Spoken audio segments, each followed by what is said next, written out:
Agora, esta noite, eu quero que você abra comigo no capítulo 22 do Evangelho de Mateus, e quero falar sobre o tema, uma cura para os problemas do coração. Então, um deles, que era um intérprete da lei, fez uma pergunta para tentar Jesus, dizendo: Mestre, qual é o grande mandamento na lei? E Jesus lhe respondeu: Amarás o Senhor teu Deus de todo o teu coração, de toda a tua alma e de todo o teu entendimento. Este é o primeiro e grande mandamento. E o segundo, semelhante a este, é: amarás o teu próximo como a ti mesmo. Destes dois mandamentos dependem toda a lei e os profetas. Pense nisso.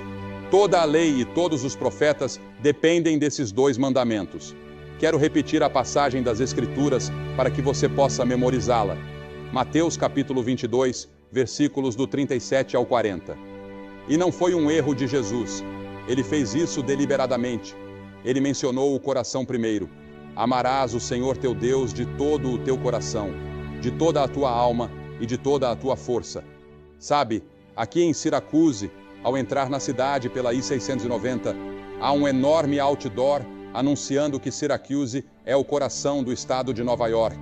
E eu acredito que seja. É o coração do estado de Nova York.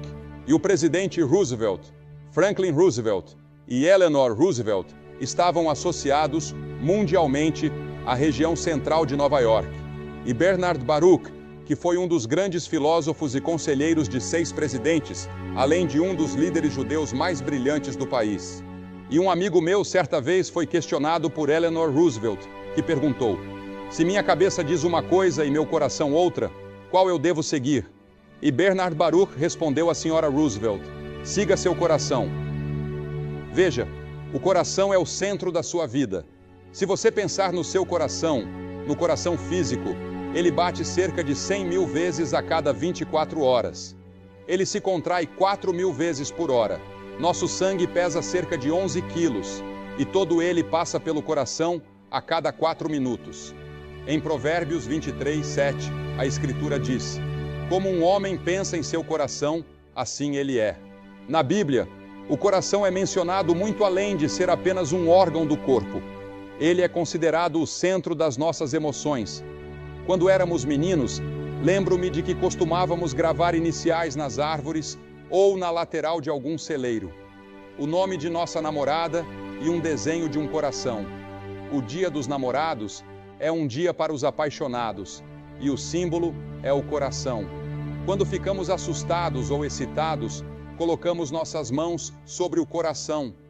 É o centro das nossas emoções. Quando saudamos a bandeira, como fizemos outro dia no Rotary Club, seja durante a saudação ou enquanto cantamos o hino nacional, colocamos as mãos sobre o coração.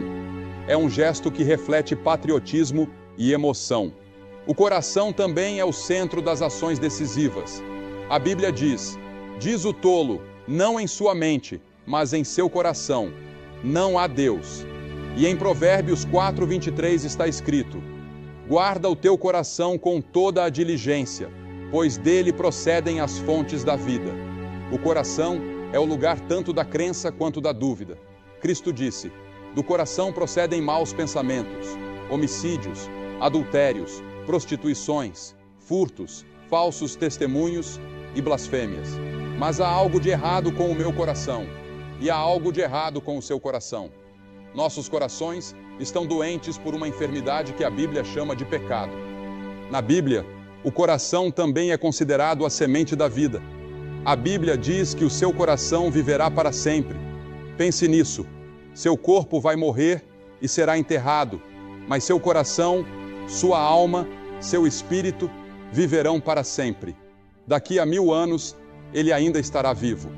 Quando Deus olha para o ser humano, ele não vê a cor da sua pele, o tipo de roupa que veste ou sua posição social. A Bíblia diz que, do coração de uma pessoa negra, de uma pessoa oriental ou de uma pessoa branca, procedem as questões da vida. E nenhum médico na terra pode distinguir um do outro. Somos todos iguais aos olhos de Deus. A Bíblia afirma: o homem vê o exterior, mas Deus vê o coração. Nas Escrituras, o coração é considerado o símbolo de toda a pessoa. Quando Stephen de Kelowna caiu nas mãos de seus agressores, e eles perguntaram com zombaria: onde está agora sua fortaleza? Stephen colocou a mão sobre o coração e disse: aqui está a minha fortaleza. Helen Keller, que era cega, surda e muda, escreveu: as melhores e mais maravilhosas coisas do mundo não podem ser vistas ou tocadas, mas apenas sentidas no coração. Veja, o coração passou a representar o centro da vida moral, espiritual e intelectual de uma pessoa. É o assento da consciência e da vida de alguém, algo extremamente importante. E a pergunta que quero fazer a você esta noite é: o seu coração está certo? Está certo com Deus?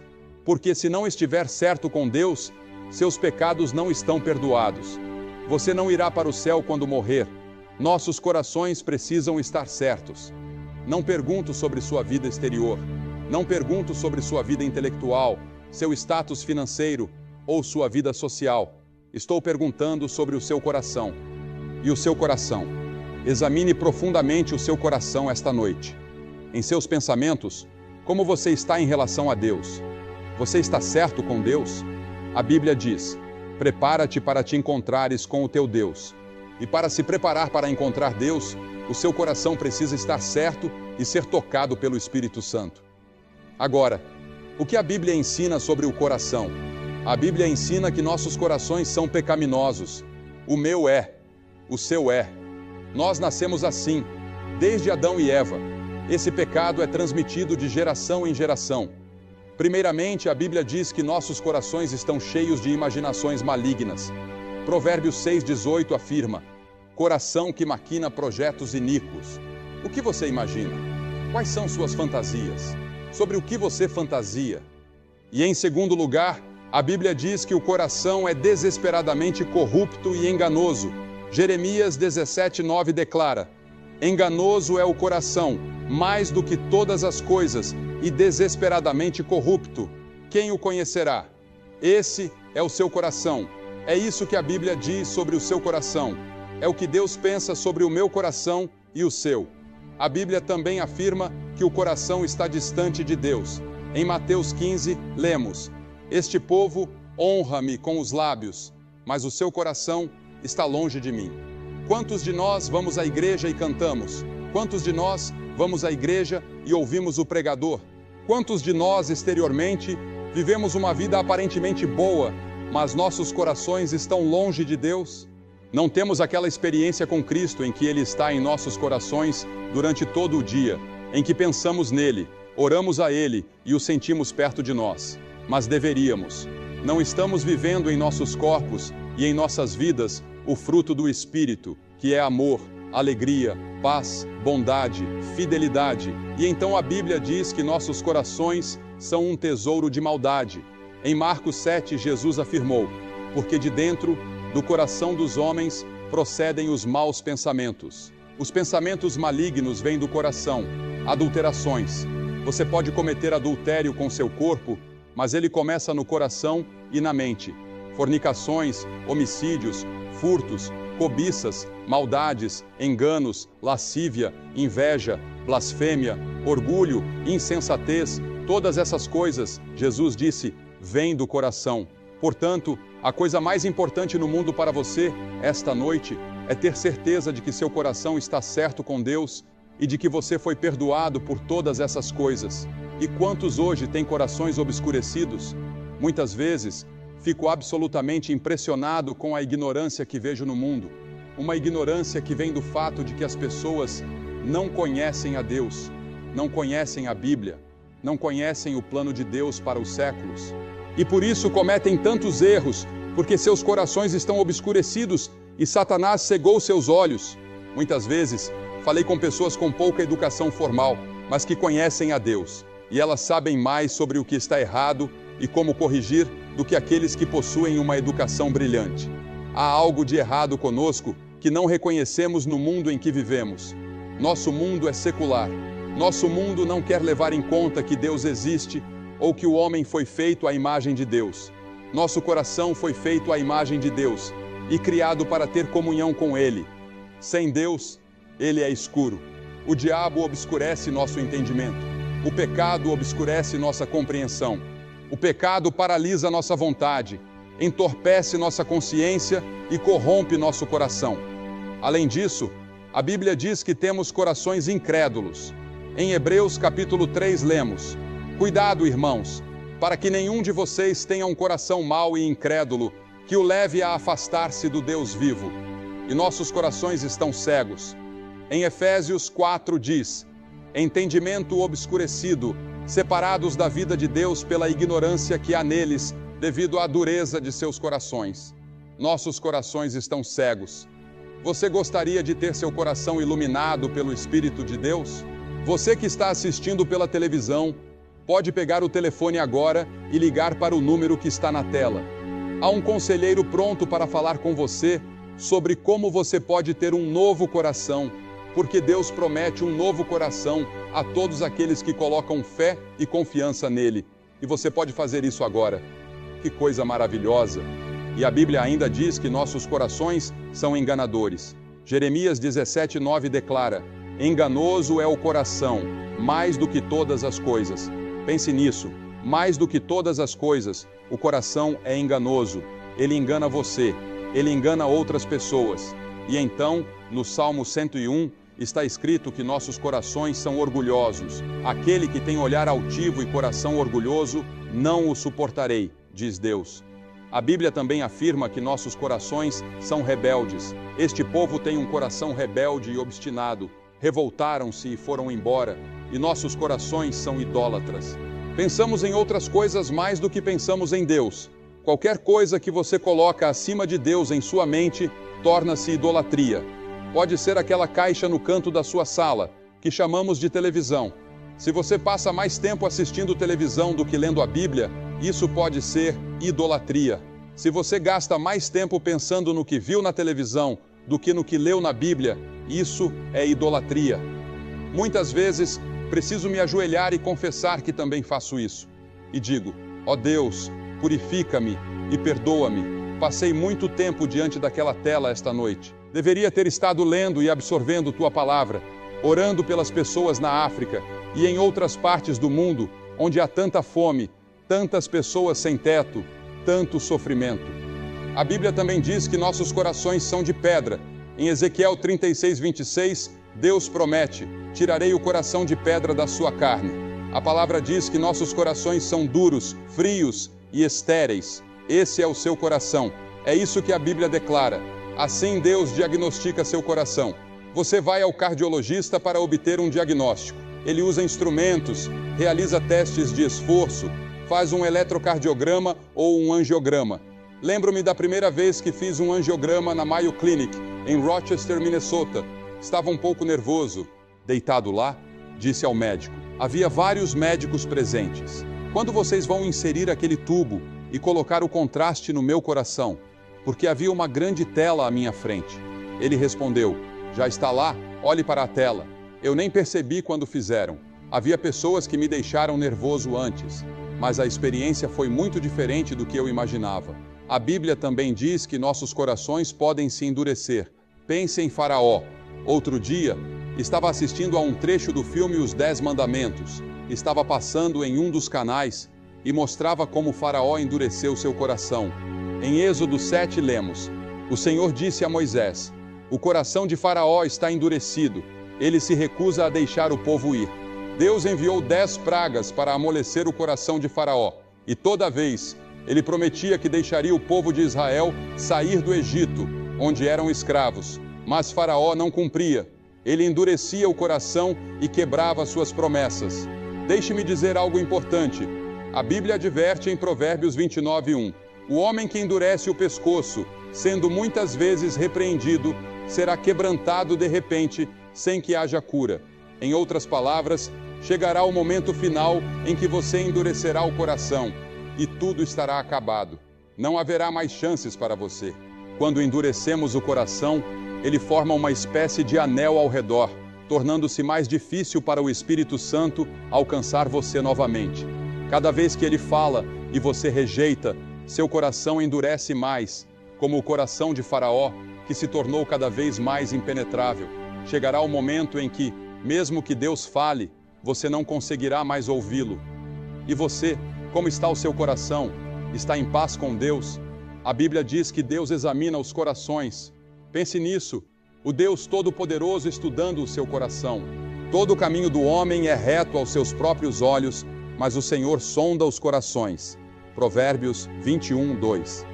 A Escritura continua: se disseres, eis que não o soubemos, porventura, aquele que pondera os corações não o considerará, e aquele que guarda a tua alma não saberá, e não pagará ele ao homem conforme a sua obra? Provérbios 24, 12. Deus conhece o seu coração. Ele estuda cada detalhe. Não há como enganá-lo ou esconder-se dele. Ele sabe todos os seus segredos. Como você está diante de Deus? O seu coração está certo com ele? Além disso, a Bíblia diz que Deus pesa os corações e os prova. O que significa pesar o coração? Ele o avalia com base nos 10 mandamentos. Ele o compara ao Sermão do Monte, à grande lei que lemos no início, à vida de Cristo e aos ensinamentos das Escrituras sobre como devemos viver. Ele pesa o seu coração. Quanto você pesa? Mas há algo ainda mais profundo. Por toda a Bíblia, encontramos referências ao sangue de Jesus Cristo. Alguém pode dizer, não acha que a Bíblia fala demais sobre sangue? Alguns até chamaram o cristianismo de uma religião de matadouro. De fato, as Escrituras mencionam muito sobre o sangue, mas a Bíblia também afirma, sem derramamento de sangue, não há remissão de pecados. Hebreus 9, 22. Se Jesus Cristo não tivesse morrido naquela cruz e derramado o seu sangue por você, não haveria possibilidade de perdão. Isso significa que o coração dele sangrou por nós, e somente por meio desse sangue podemos ser purificados. A Bíblia também diz que Deus prepara os corações pelo Espírito Santo. Ele prepara o seu coração. O fato de você estar ouvindo esta mensagem agora já é resultado dessa preparação divina. Ele utiliza as experiências da sua vida para moldá-lo. Muitas das dificuldades e lutas que você enfrentou foram Deus preparando o seu coração. Como está escrito, do homem são as preparações do coração, mas do Senhor vem a resposta da língua. Provérbios 16, 1. Além de preparar, Deus também abre os corações. Em Atos 16, 14, lemos: e certa mulher, chamada Lídia, adoradora de Deus, estava ouvindo, e o Senhor lhe abriu o coração para atender às coisas que Paulo dizia. Que coisa maravilhosa! Deus prepara o coração, abre o coração e depois ilumina os olhos do nosso entendimento. Isso é graça divina. Deus age em nós, mesmo quando não percebemos, e o seu objetivo final é nos transformar para vivermos em comunhão com Ele. O seu coração está preparado para isso? Eu confiei que o palco me sustentaria. Isso é fé. E é dessa mesma maneira que você precisa confiar em Cristo. Confiar que Ele pode sustentar você, perdoar seus pecados e dar-lhe um novo coração. Você não precisa entender tudo, nem precisa ver para crer. A Bíblia diz, porque pela graça sois salvos, por meio da fé, e isso não vem de vós, é dom de Deus. Efésios 2:8. É Deus quem lhe dá a fé para crer. Você só precisa dar o passo. Primeiro, arrependa-se dos seus pecados. Reconheça diante de Deus que você é pecador, que tem falhado e que precisa de um Salvador. Admita que não pode mudar sua vida sozinho. Depois, confie em Cristo. Creia que Ele morreu na cruz por você, que o sangue dele foi derramado para o perdão dos seus pecados e que Ele ressuscitou, trazendo vida nova para você. A Bíblia diz que Deus dá um novo coração e coloca dentro de você o seu espírito. Ele promete transformar sua vida por completo. Mas para isso, você precisa entregar seu coração a Ele. Não é suficiente apenas frequentar a igreja, ser batizado ou confirmado, ou tentar levar uma vida boa. Essas coisas são importantes, mas não são o suficiente. O que Deus quer é o seu coração, inteiramente entregue a Ele. Pense nisso. A pequena garota da escola dominical escolheu ser pura de coração, porque sabia que, se seu coração fosse puro, tudo o mais seguiria. Jesus disse, bem-aventurados os puros de coração, porque eles verão a Deus. Mateus 5:8. Quando o seu coração é renovado por Deus, tudo muda. Suas ações, palavras e pensamentos passam a refletir essa transformação. O bem começa a fluir de dentro de você, porque Cristo vive em seu coração. E se você ainda não deu esse passo de fé, por que não fazê-lo agora? Hoje é o momento certo para entregar seu coração a Deus. Você pode orar algo assim: Senhor, reconheço que sou pecador e preciso do teu perdão. Arrependo-me dos meus pecados e entrego minha vida a Ti. Creio que Jesus morreu por mim e ressuscitou para me dar uma nova vida. Dá-me um novo coração e transforma-me segundo a Tua vontade. Amém. Se você fez essa oração com sinceridade, a promessa de Deus é verdadeira. Se confessarmos os nossos pecados, Ele é fiel e justo para nos perdoar os pecados e nos purificar de toda injustiça. 1 João 1,9. E lembre-se, a transformação não é instantânea, mas um processo. Deus começa a obra em seu coração e a completará, guiando você passo a passo. Que tal começar essa nova jornada agora? Seu novo coração está ao alcance, basta confiar. Eu tive fé nas pessoas que colocaram isso aqui. Quando você se sentou naquela cadeira, você não a examinou, tocou e verificou se ela iria te sustentar. Você acreditou nas pessoas que a construíram. Esse é o tipo de fé de que estamos falando aqui. Fé em Cristo, não em mais nada, exceto Cristo e o que Ele fez na cruz e na ressurreição, quando Deus o ressuscitou dos mortos e Ele está vivo. E eu vou pedir para você fazer o mesmo, como vimos ontem à noite. Mais de 1000 pessoas fizeram. Vou pedir para você se levantar do seu assento lá de cima, na galeria de cima. Vai levar mais 1 ou 2 minutos. E todos vocês aqui embaixo a quem Deus falou. E no coro você pode ser um líder na igreja. Ontem à noite até tivemos um clérigo que veio. Mas você pode querer fazer esse compromisso. Vou pedir para você fazer esse compromisso esta noite e dizer: Senhor, eu quero um coração novo. Eu quero sair daqui uma nova pessoa. Eu quero andar por um caminho diferente. Jesus disse: há 2 caminhos. Há o caminho estreito e o caminho largo. Você está em um ou no outro. Em qual deles você está? Jovens, pessoas mais velhas, quem quer que você seja, vou pedir para você vir e ficar aqui publicamente. Por que eu faço isso publicamente? Quando Jesus morreu na cruz, Ele morreu publicamente no seu lugar. E Deus colocou sobre Ele todos os nossos pecados publicamente.